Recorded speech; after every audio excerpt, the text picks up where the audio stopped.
The Video Game History Foundation has come out with a really interesting study. Most video games are actually missing, and the number is probably more than you think, and it's bad. It's really bad. Before we get to that number, I can hear the people shouting in the back already, saying, just emulate it. And I agree with you. Emulation is a great way to play old games that are no longer available. Whether it's an expensive copy of the Flintstones or it's just your regular old Super Mario 3, emulation is a great way to play classic games.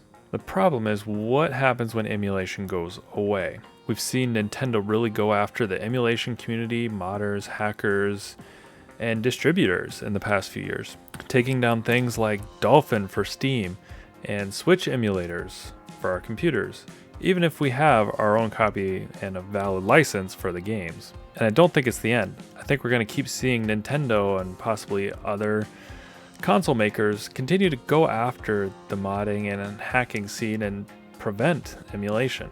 But what about that number? What is that magic number of games that aren't available? Before I tell you, why don't you hit that subscribe button because it does help the channel. And it's a staggering number. 87%. That's right, 87% of games are no longer available through some kind of regular commercial means. Now, I'm not talking third-party market, and I'm not talking emulators and piracy because that's murky and moral issues there. I'm just talking about either going online and getting it through a digital distributor like Steam or Nintendo Online, PSN, Microsoft Store, or going to your game store or Amazon and getting a physical disc or cartridge. And the numbers Video Game History Foundation found really aren't better. As we go through the other numbers, we find that there are many catalogs of games that aren't even hitting a 20% availability mark. Remember the eShop when that closed and was a big deal? It still is a big deal. More than 1,000 unique titles between Wii U and 3DS are just no longer available. Nowhere to find them, unless you're going through the piracy route. And it's crazy to think that the Game Boy is one of the best-selling consoles ever, Game Boy and Game Boy Advance. A lot of those were available on the eShop. And after the eShop closed, less than half of the available titles are still there. And you ready for this? It's less than 6%. Less than 6% of the Game Boy library is available somewhere, whether that's a remake, remaster, or original copy out there to play through Switch Online or some other means. And think about this too, the eShop is the first huge one to close down. We still have the Vita that tried to close down. Xbox 360 and PS3 probably aren't far behind.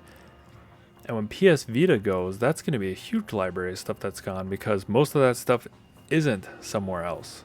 Suddenly I don't feel so crazy for collecting physical video games because it turns out really a lot of this stuff isn't available. Stuff like this Evo back here has never been remade on another platform or re-released in any official way, which is why the cartridge is so expensive.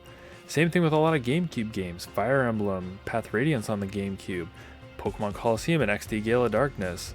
Those Pokemon games are games that Nintendo would like to forget about. They don't really want anything to do with them anymore. The only way to get those is either through piracy or a third-party reseller and get a disc. It's going to be even worse for live service games because these are tied to dedicated servers, and when the server goes away and the game is dead, there's nowhere for it to ping home to and no way to play it. And so we're just headed down a path where games are just going to continue to disappear and it's only going to get worse. So what needs to change? We need libraries to go ahead and get some of these games and help preserve them. And we need copyright laws to change so that every time a game studio closes down or it goes out of print, we don't suddenly lose where these games are and we have to wait for copyright to pass after decades to finally be able to put it out in the wild again.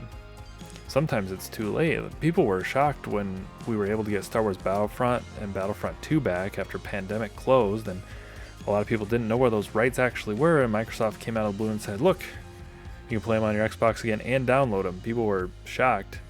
And I don't think that's going to happen very often where they just magically reappear. Just like we lost many audio and video recordings over the years, we're going to continue to lose game consoles like Commodore 64. It's like 5% availability right now. And if Ant Online were to go away, where you can stream some of those games, we're going to go to less than 1% availability. So the game industry really needs to wake up.